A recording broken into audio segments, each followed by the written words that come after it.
السلام عليكم ورحمة الله وبركاته. بعد أن نحمد ونزيد سبحانه وتعالى لكم تجارين من أمان الجبل محمد صلى الله عليه وآله وسلم ندري مشانا مسألة بالبالي وتعالى في أصوبيته نحصى مزوجكم تكفوا رمضان katika yale mambo tuliyotakiwa kwa njia ya adab na sunna ya mwezi huu wa Ramadhani kuyafanya, tulikuwa tunazungumzia al-judu fi shahr Ramadhan, ambayo hii yote ni katika kukithirisha khairat, ukarimu. Kisha jana tukaanza kuzungumzia jambo la pili katika kukithirisha kheri ndani ya mwezi kama huu, tilawa al-Qur'an, kusoma Qur'an. Tukaeleza kadri ya uwezo wake Mwenyezi Mungu Subhanahu wa Ta'ala kutufikia.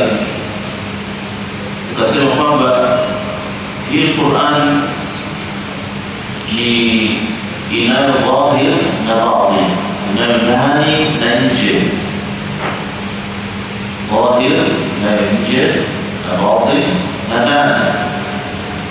Dhahir ya Qur'an yarahu kullu nas, wanaiona kila mmoja, wa huwa surul hurufi was-sudur, sura zile herufi mstari alati kutibati ala safhati mushaf, hii kila mtu anaona. Wa yarahu kullu nas, kila mtu anaona mushafi muslimun na muslim au kafiri, mu'minun munafiq, barun fajirun, saghirun kabirun, wote wanaona. Awe muumini awe mnafiki, awe mwema awe mwovu, awe mkubwa awe mdogo, wanaona hii dhahir. Wala batin, na Qur'an inaeleza batin yake, ndani yake. Hadha la yarahu illa al-mu'minun, hawa hawaioni isipokuwa waumini. Bila sio waumini kwa maana bijumla al-kalima, al-mu'minuna bi maana al-kalima alladhina amanu, ambao wameamini bi annahum kalamullah, wameamini kwamba Qur'ani ni maneno ya Mwenyezi Mungu Subhanahu wa Ta'ala. Wa amanu bi darurati qira'atihi, na kaamini dharura wa kuisoma, lazima kuisoma Qur'ani wal qiyam bihi, na kusimama kwa hiyo Qur'ani na matendo yao, majambo yao yote ambayo yanaendana na Qur'ani. Faghasu fi a'maqi ma'anihi, na pia wakabobea, wakapiga ndizi katika ya maana yake, maana yake ya ndani kabisa. Hao ndio wanaiona Qur'ani fi batin, wanaiona Qur'ani fi batin, na ndio ile faida ya dhahir. Kwa sababu Qur'ani, mathalan al-Qur'ani kama al-bahr, mfano Qur'ani ni kama mfano bahari, al-dhahir mithlu sath al-bahr, ina dhahiri ya Qur'ani yake mfano kama tunavyoona ule ufukwe wa bahari ulivyo, kila mmoja anaona. Wal-batin huwa mithlu a'maq al-bahr, na ndani yake Qur'ani mfano wake ile kina kile cha kwenye bahari. Baadhi asbabi ya hawa waumini, sisi waumini tukisemea Qur'ani tunasema qad yasbahu ala dhahri al-bahr, miongoni mwetu kuna mtu anaogelea juu ya bahari, alafu anatarajia apate zile kunuz. Aina al-kunuz allati tuhaqiqu al-thawaab fi al-hayat. Sasa wapokea juu kama hivi anakuja asipati, lakini ukipiga mlizi chini, wala ghawas, wanazo adawati al-ghawas, ala za kuzama ndani, bila shaka kwa kuwa wao wamepiga mlizi ndani watafika. Lakini wale wengine lakini wala yasiru ilaiha, wanitafa bisaraha bisibaha ala al-bahr, hata law afna umrahu kullahu, wawezi atapata zile kunuz alizoiweka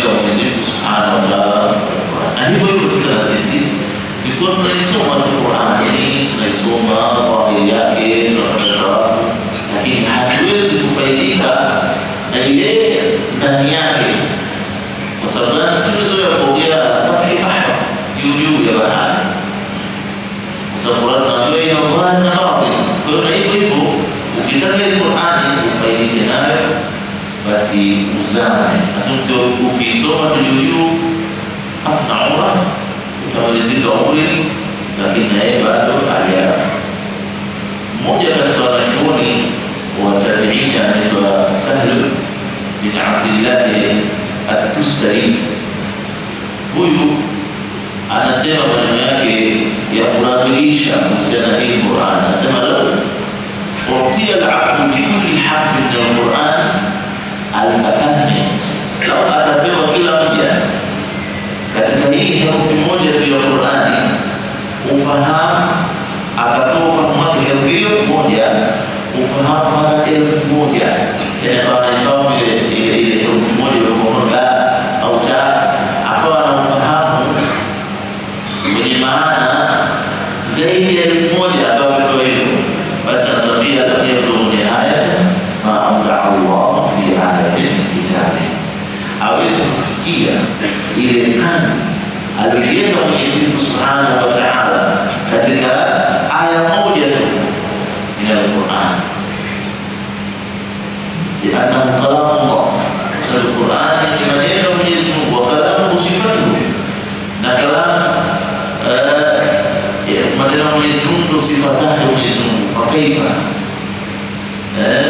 nastakbiru sifata, hivi tunaweza kuzikabisha sifa za Mwenyezi Mungu Subhanahu wa Ta'ala. Wakama annahu laysa lillahi nihayatun, kama tunajua Mwenyezi Mungu hana ukomo, fakadhalika la nihayata li fahmi kalami, pamoja hakuna ukomo wa kufahamu maneno yake, hakuna ukomo. Kwa hiyo maana yake kila unapojitahidi kwenda dini katika Qur'an, Mwenyezi Mungu anakufungulia maana, anakufungulia maana. Ndio maana tunaona kizani Qur'ani historically kuanzia za masahaba radhiallahu ta'ala mpaka kufikia sisi leo, kuna update ngapi za Qur'an zimefanyika? Kwa sababu gani? La nihayata li fahmi kalami, hakuna ukomo. Dalika kwa ajili ya hilo ndio Mwenyezi Mungu akatuambia katika Qur'an kwamba inzali imepatikana mara moja tu. Ukisoma Qur'an inzali imepatikana mara moja. Katika lugha ya Kiarabu kuna tasrifat, nasema uchambuzi wa lugha, sanifu ya lugha, literature ya lugha katika Qur'an ipo, kwa maana kwamba neno nazala si tofauti, si sawa maana na neno tanazzala. Tanazzala maana kwanza ni maneno yalikuwa mengine herufi zimeongezeka na maana yake inakuwa zaidi. Nazala maneno yake herufi zake ni tatu na maana yake inakuwa kawaida. Kwa hiyo Mwenyezi Mungu katika Qur'an yetu katualifia Qur'an iliyoshushwa kwa namna hizi mbili. Qur'an imeshushwa kwa njia ya inzal na Qur'an imeshushwa kwa njia ya tanzil. Sasa kielimu ya lugha, inzal ni jambo linalokuwa mara moja limalizika, ndio baadaye tunakwambia shahru Ramadhan alladhi unzila fihi al-Qur'an. Mwezi wa Ramadhan ndio mwezi ulioshushwa Qur'an, na imeshushwa mara moja hapa kutoka Lawhul Mahfuz ila Bait al-Izz ila Bait al-Ma'mur ambayo ndio samaa dunia. Kisha akamwambia Mwenyezi Mungu, inna anzalnahu fi lailatul qadr, sisi tumeshusha Qur'an usiku wa cheo. Wana inzali kwamba ilishushwa mara moja yote kwa ukamilifu. Alafu sasa kuna tanzil ambayo Mwenyezi Mungu anatuambia alif lam mim, tanzilul kitabi la raiba fihi min rabbil alamin. Huu ni uendelezo wa ushukaji wa kitabu, tofauti ile kimeshuka kitabu kumaliza. Hii tanzil uendelezo wa kushuka kitabu cha Mwenyezi Mungu kutoka kwa Rabbil Alamin, wa kwamba hakuna ukomo leo hii tumemaliza. Jildi ya sahaba walipata ufahamu, jildi ya tabiina walipata ufahamu, tabiina khalaf, mpaka leo na sisi tukiondoka watakuja ili watapata ufahamu ili wa Qur'an, kwa sababu daima at-tanzil la yanqati, kuliko endelea kushua Qur'an na hawatini. Wana wanashuka huyo akasema kwamba leo tutafahamu herufi moja ya Qur'an mara 1000 basi hujamaliza kuifahamu nini maana Allah fi aya aliyoweka Mwenyezi Mungu katika aya moja. Sayyidina Ali aliambiwa masala ya tafsiri Qur'an, akasema lau tafsiri sura al-Fatiha na ilijia haula ni 70 kwa ajili ya kuweka zile sahifa, kuweka ile makurasa hiyo ni sura al-Fatiha, wakati ambayo ina aya 7 anaitajia haula ni 70. Kwa mfano kama leo tunasema ndio trailer matreki yale 70 yamesheheni na mzigo wa karatasi zilizoandikwa maana ya Qur'an. Kwa hiyo hata picha kwamba Qur'ani haina ukomo wa kufahamika. Sasa what does it mean? Na wanasharia kufanya mnajili daima sisi maana tuko hai tuendelee kuishika Qur'ani katika kutunufaisha. Kila unapotaka kunufaika na Qur'ani itakunufaisha. Kila kurudi nyuma Qur'ani si kunufaisha, haikunufaishi. Lakini kila mmoja anafahamu kadhaa ma yafahamu Allah ala qalbi. Kila mmoja anafahamu Qur'ani kwa namna ambayo amefungulia Mwenyezi Mungu, kwa sababu ni kalamu Allah wa ghairu makhluq, na maana Mwenyezi Mungu hayakuumbwa. Kwa hiyo kufika ufahamu sana ni jambo ambalo linahitaji tajriba, linahitaji kuwa, linahitaji mujahada. Hivi haiwezekani, lakini ukihitajia mujahada na kufanya kujitahidi, Mwenyezi Mungu anakupa. Thabit bin Bunadi, mmoja katika mashuhuri wa tabi'in, anasema karabatu al-Qur'an 20 sana, nimepata wiki na tamu kupambana na Qur'an miaka 20. Thumma tana'atu bihi 20 sana, kisha nikapata neema, nikalemeka na Qur'an kwa miaka 20. Kwa miaka 40 ndani ya Qur'an amestruggle miaka 20 na kupata faida miaka 20. Je, hali zetu sisi na Qur'ani tutafaidika nayo? Kwa maana kusoma mwenyewe kwa uzito sana, hata ile ya Ramadhani uzito ambao shahru Qur'an.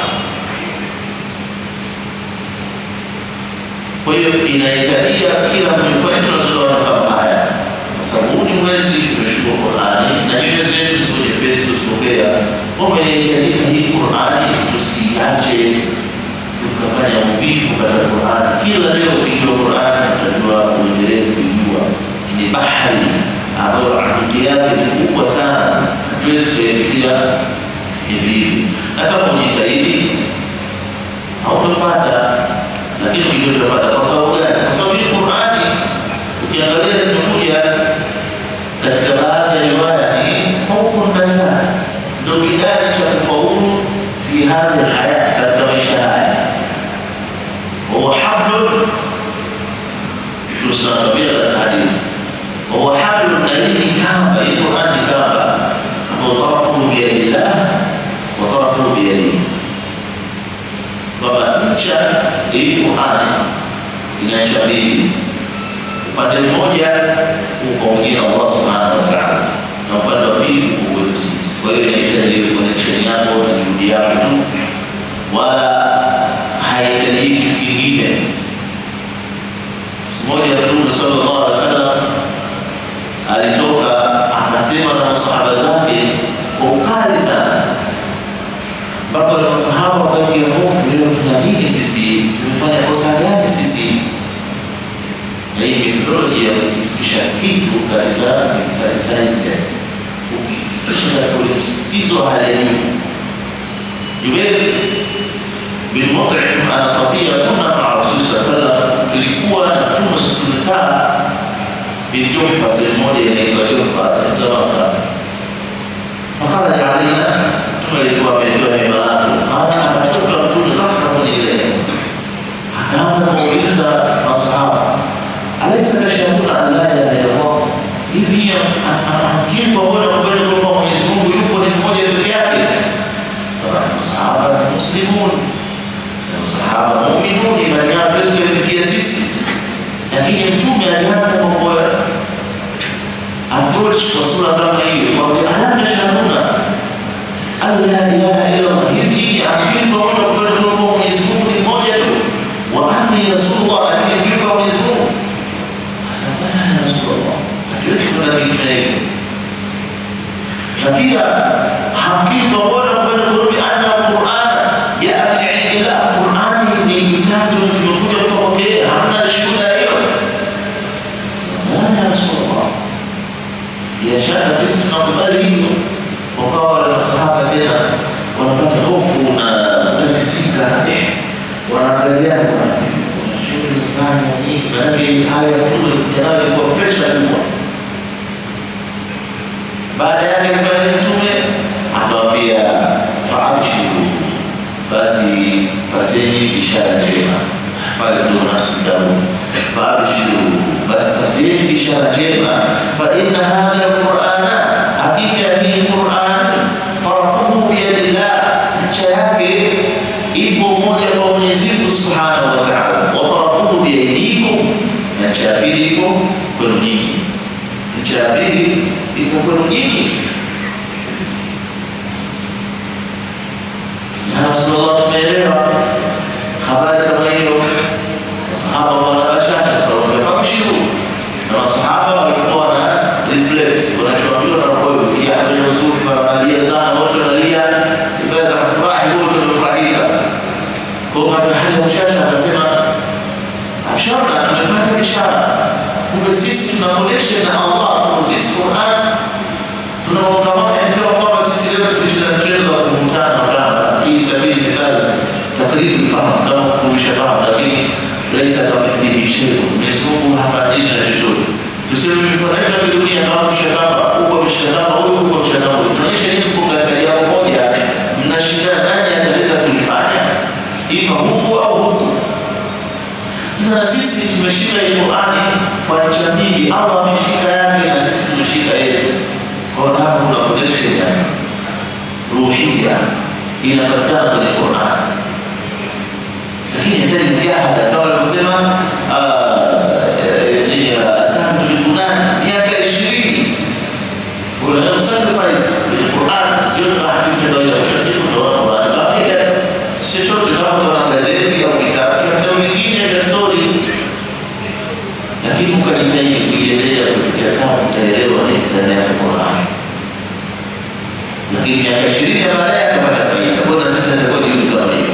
Sasa masahaba wakabakia hapa na amali ya Rasulullah, akasema fatamasaku bi, shikamaneni na Qur'ani, wala tahliku ba'dahu abada, hamwezi kuangamia kwa kushika Qur'ani ile, hamwezi kuangamia, hamwezi kuangamia. Okay, kwa nini kwa kushika Qur'ani? Wala tarda anka al-yahudu wala an-nasara hatta tattabi'a millatahum. Tunatambia wazi hawatakubali kwa Yahudi na Nasara. Leo wanaanza kushtukiana, kwa nini sasa sisi tunafitinishwa, tunachonganishwa, tupigane wenyewe kwa wenyewe? La raiba fihi, dhalika al-kitabu la raiba fihi hudan lil-muttaqin.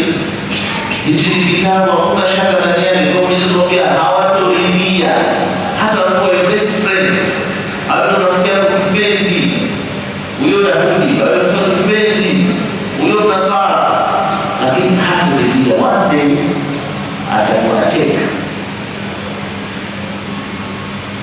Sasa kwa kuwa Qur'ani hakijatamasa nayo, ndio natija yake tunaiona leo, tusaidia tuwapatia wale tunao wafaa kutulinda, kwa sababu teknolojia sio ya kiendelezi na hivi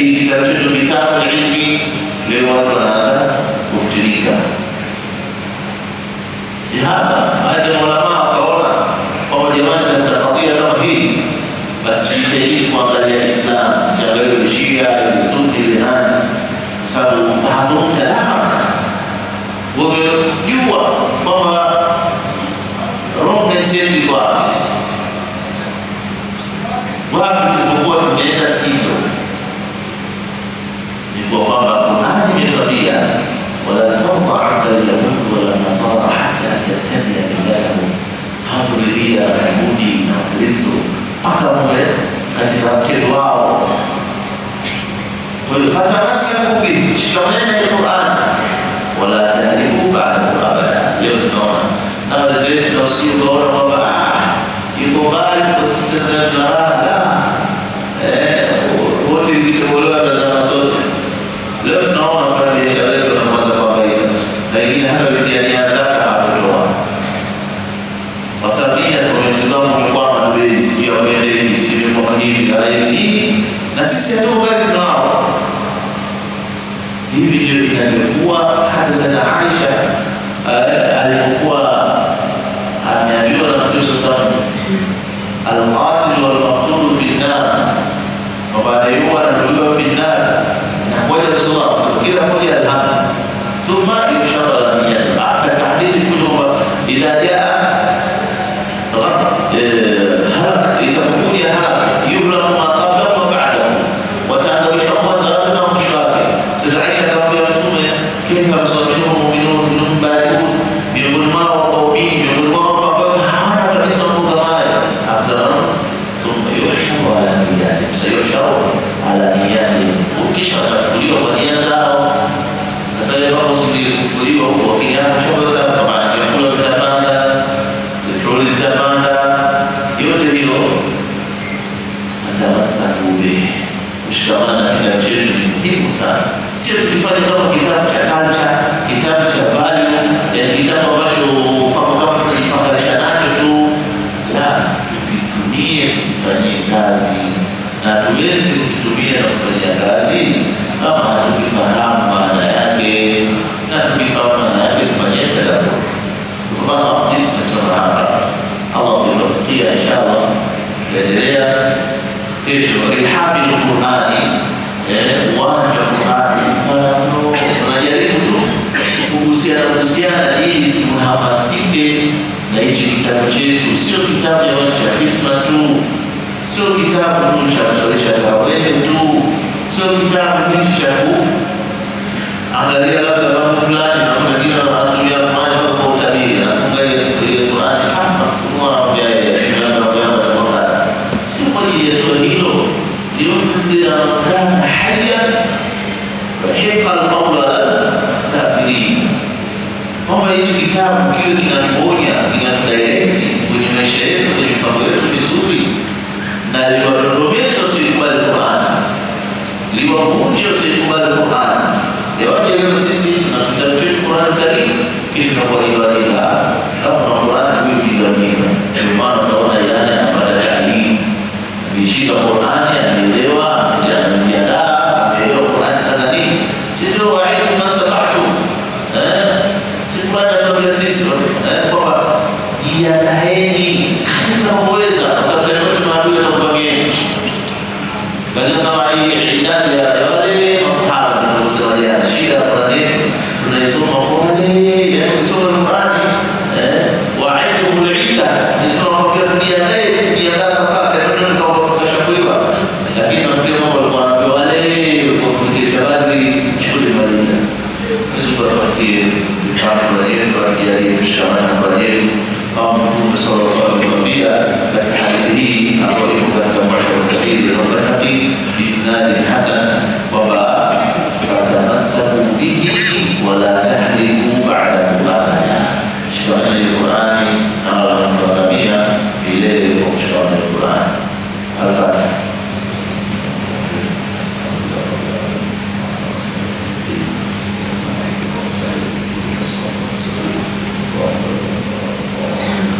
آمين يا رب. الحمد لله رب العالمين والصلاة والسلام على أشرف الأنبياء والمرسلين. آمين.